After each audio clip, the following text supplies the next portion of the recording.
When we headed out to Mount Hood, Cole's objective was to get to snow and to sleep, on or near it. And in the middle of July, that's not an easy task, but Mount Hood has snow all year round. First, we were all climbing, and then we set up camp, and then we went to the water, and then I started pushing down rocks like a ton down a hill, and then we climbed. On our way back down, it was probably the last third of the way down that I had been walking down the whole time, so there wasn't like this, turn around, grab rocks, belay yourself down type thing. It was just sandy soil that I would just put my feet in and I just walked down the hill.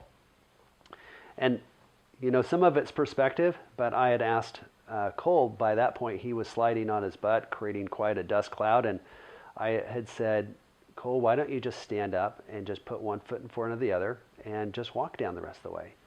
It happened so fast. He went from one step in front of the other step to a walk to a run, just a flat out sprint. And it seemed like within 2 seconds it happened.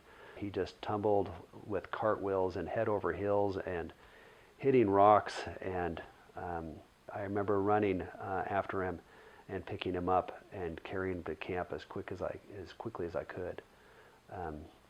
When I got to camp, I know I called my wife, who was at the coast with my 2 daughters. I've never heard his voice sound like it did on the phone. He was distressed, and he just said simply, Cole is hurt, he's hurt bad, you need to call 911, gave me his location, and just said, call them now. And so I got off the phone and called them, and I had no idea what state our son was truly in. Some of the hardest parts were trying to reassess Cole, to stop the bleeding, to deal with no one knows, where the emergency doesn't know where I'm at. First thing after I got off the phone with my husband is I dropped to my knees, and because we are Christian, we're religious, I dropped to my knees and prayed that Heavenly Father would wrap his arms around our son, and keep him from feeling pain, that he would be okay, and that they would give my husband the knowledge of what to do.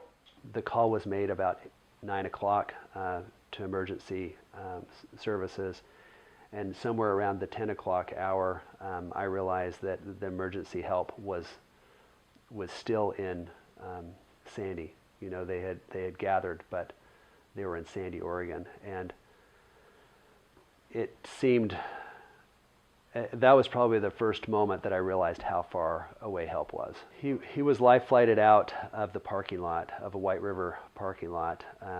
When he came off the hill, I didn't know if he had, I was assuming he had broken bones. I was assuming that he had internal bleeding because he was vomiting blood. And a lot of that kind of stuff just worked out. What was I processing? Fear. Fear that that he wasn't going to make it.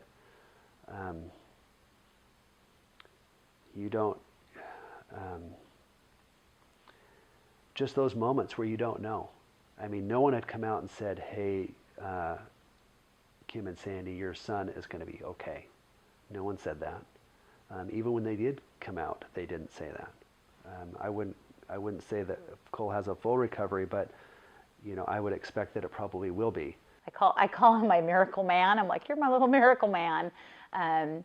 It's unbelievable. And each day, just to see his progress, and the speech therapist that saw him last week to assess him, an outpatient saw him, an inpatient. It had been a week and 2 days between the times that he had seen Cole, and he was amazed at his progress because he's saying so much more. And even Kim went out of town for a couple days and came back, and for him to see like all the words Cole was saying that he hadn't seen, I've been with him every day, and just to see where he's been and where he is, it's amazing. He talks well. There's words that he doesn't get out well, but he works with them and they come. This morning he struggled with refrigerator, but with a little work he can say refrigerator, and even better than that, he knows what the refrigerator is. we were lucky, and I'll call it luck. The heavens. I honestly believe that for whatever reason, he has other things to accomplish in this life.